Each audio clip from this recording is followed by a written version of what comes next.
আকাশবাণী আগরতলা স্থানীয় সংবাদ পড়ছি শর্মিষ্ঠা গোস্বামী। মুখ্যমন্ত্রী অধ্যাপক ডাক্তার মানিক সাহা গতকাল উত্তর পূর্বাঞ্চলীয় রাজ্যগুলির মুখ্যমন্ত্রী ও মুখ্য সচিবদের নিয়ে নীতি আয়োগের আয়োজিত এক আলোচনা সভায় অংশগ্রহণ করেন।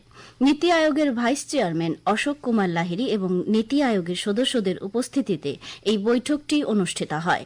বৈঠকে মুখ্যমন্ত্রী ত্রিপুরা ও উত্তর পূর্বাঞ্চলকে ক্রমাগত দিক নির্দেশনা ও সহায়তা প্রদানের জন্য নীতি আয়োগের প্রতি কৃতজ্ঞতা প্রকাশ করেন।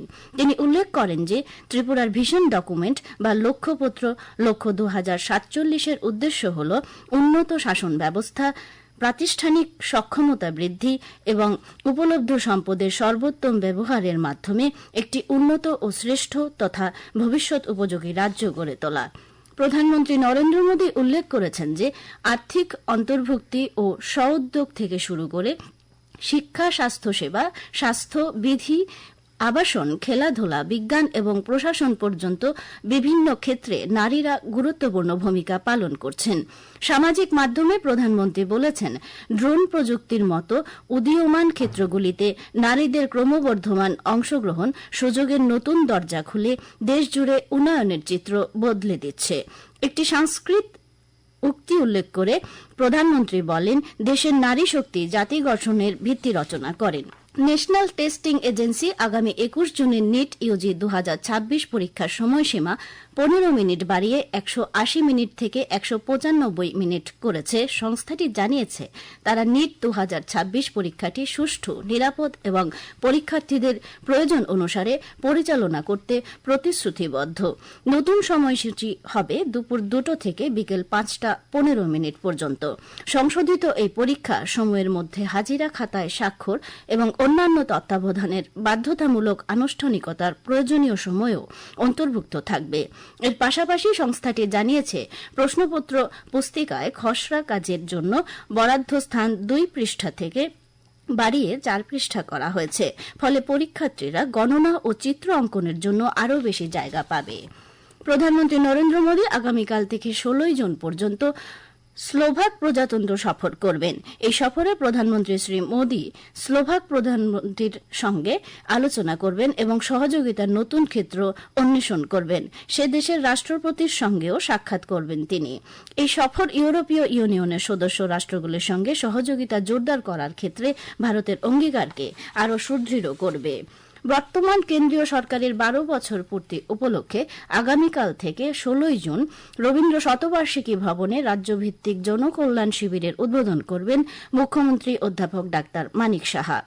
3 দিনব্যাপী এই শিবিরে কেন্দ্রীয় ও রাজ্য সরকারের বিভিন্ন প্রকল্পের সুযোগ সুবিধা প্রদান করা হবে। এর মধ্যে রয়েছে আয়ুষ্মান ভারত, পিএম সূর্যঘর, আয়ুষ্মান বয় বন্দনা, পিএম স্বনিধি, লাখপতি দিদি, ভিবিজি রামজির মতো প্রকল্প। এছাড়াও বিভিন্ন প্রশাসনিক স্তরে অন্যান্য মৌলিক সুবিধাও শিবিরে সহজলভ্য হবে। রাজ্যের অন্যান্য ব্লক এবং পুর এলাকায়ও আগামী 15 থেকে 17 জুন পর্যন্ত অনুরূপ শিবিরের আয়োজন করা হয়েছে।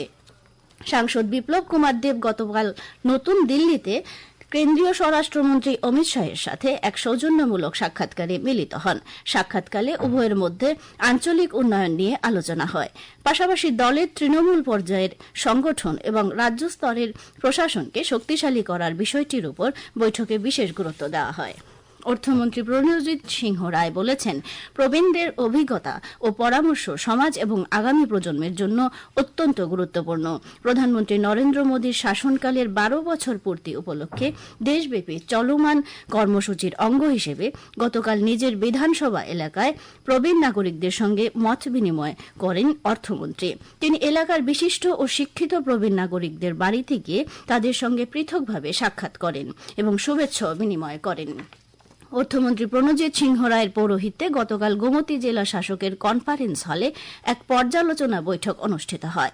বৈঠকে উদয়পুর শহরের বিভিন্ন উন্নয়নমূলক প্রকল্প এবং অন্যান্য জনকল্যাণমূলক কাজ দ্রুত সম্পন্ন করার উপর মন্ত্রী গুরুত্ব আরোপ করেন। এর আগে তিনি উদয়পুর টাউন হলের নির্মাণ কাজ পরিদর্শন করেন।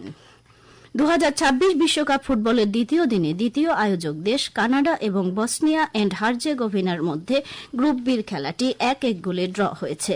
এছাড়া মার্কিন যুক্তরাষ্ট্র প্যারাগুয়ের মধ্যে গ্রুপ ডির খেলা অনুষ্ঠিত হচ্ছে। আগামী 24 ঘন্টায় রাজ্যের সবকটি জেলায় বজ্রবিদ্যুৎ সহ ভারী বর্ষণের সতর্কতা জারি করেছে আবহাওয়া দপ্তর।